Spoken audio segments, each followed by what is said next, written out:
आपण पाहत आहात लोकप्रबोधन, सर्वसामान्य जनतेचा हक्काचा न्यूज चॅनल। जळगाव परिसरात आज एक अत्यंत भीषण आणि दुर्दैवी घटना घडली। पहूर तालुका जामनेर येथे नवरा बायको कारने प्रवास करत असताना अचानक कारवरील नियंत्रण सुटले आणि गाडी जोरात डिव्हायडरवर आदळली। अपघातानंतर सेकंदात कारने पेट घेतला आणि काही क्षणात संपूर्ण वाहन ज्वालांनी वेढले गेले। दरम्यान गाडीतील ऑटो सेन्सर लॉक सिस्टीम सक्रिय झाल्याने दरवाजे आतून बंद झालेत। बाहेर उपस्थित लोकांनी दरवाजे तोडण्याचा तसेच काच फोडण्याचा प्रयत्न केला, पण सर्व प्रयत्न निष्फळ ठरले। चालक असलेल्या पतीला मोठ्या प्रयत्नाने बाहेर काढण्यात आले, मात्र त्याची पत्नी जी गरोदर होती ती गाडीतच अडकून राहिली।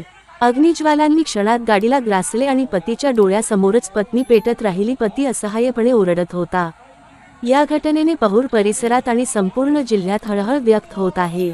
स्थानिक नागरिकांनी या हृदयद्रावक घटनेनंतर अश्रू अनावर झालेले दिसले।